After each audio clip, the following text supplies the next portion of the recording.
Bonsoir, Shannon. Bonsoir, Billy. Bonsoir, Parle-nous la de... Belgique. Oui, parle-nous de tes coups de cœur de la dernière année. Je vais commencer par vous apporter chez moi, parce que je vais y aller avec la déesse des mouches à feu de Geneviève Peterson qui se déroule dans mon petit patelin ici. On est en 96, on suit la jeune Catherine, 16 ans, et je vous jure, des fois j'ai l'impression que ce livre-là a été copié sur ma vie parce que j'ai vécu beaucoup de choses qui se déroulent dans ce livre-là. Bref, si vous voulez venir faire un petit tour dans mon petit coin de pays, la déesse des mouches à feu, qui va sortir d'ailleurs en film cette année, je ne sais pas du côté de chez vous, mais au Québec, ça va être prochainement dans les prochains jours.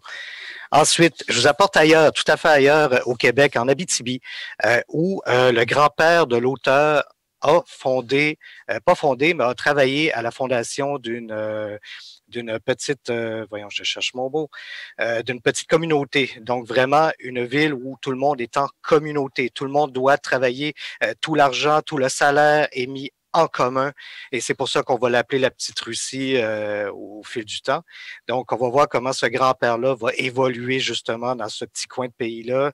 On va rencontrer Félix Leclerc, on va rencontrer quelques grands noms aussi. Le rythme est vraiment excellent.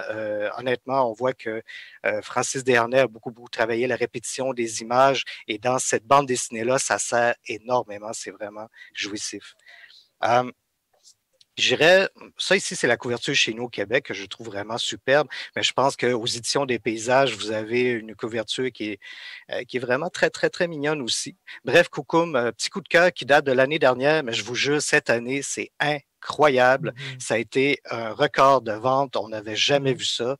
Bref, ça se déroule encore en région, au Lac-Saint-Jean, et on va voir un peu qu'est-ce qui s'est passé avec la Coucoum, Coucoum qui veut dire grand-mère, de Michel Jean, qui va nous raconter comment s'est bousculée cette rencontre-là entre deux univers, sa grand-mère qui était blanche et son grand-père finalement qui était autochtone. Et on va voir comment ces deux univers-là vont être confrontés à l'arrivée justement des grandes entreprises, au fait que ce peuple-là qui était nomade va être obligé de se sédentariser avec tout ce que ça apporte comme drame. C'est vraiment un magnifique roman, je vous le conseille fortement.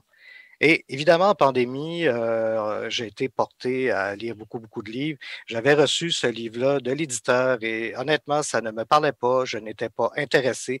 C'est pas du tout le genre de livre que j'aime lire. Je me suis dit, bah, je vais en essayer 2, 3 pages. Fou rire garanti. Honnêtement, le personnage est truculent. Sa façon de parler est vraiment merveilleuse. Je l'ai dévoré et c'est quand même pas une petite plaquette. Je l'ai dévoré. C'est vraiment drôle, c'est vraiment chouette. Ça se déroule en Saskatchewan. Je vous mets au défi de m'épeler Saskatchewanaise. Ça se déroule en Saskatchewan. On est dans une petite réserve et honnêtement, c'est bon, c'est beau. Oui, ça se passe dans une réserve autochtone, mais il n'y a aucun. On est loin de tous ces préjugés-là. On est vraiment avec cette gang-là. C'est honnêtement, moi, c'est un coup de cœur. C'est mon coup de cœur de l'année dernière. Je m'excuse, Kim, j'ai adoré M, mais je t'avoue que Rose a peut-être un petit peu scoré un petit peu en haut. Bref, je vous le conseille fortement. Sautez là-dessus. Oui, Puis, tout à fait d'accord avec toi, Shannon. De très beaux choix qui nous font voyager partout au travers du Québec et même ailleurs. Ces voix autochtones-là qui sont vraiment importantes. Alors, merci de les avoir partagées avec nous ce je vous soir. embrasse tous. Merci à toi. Bye bye.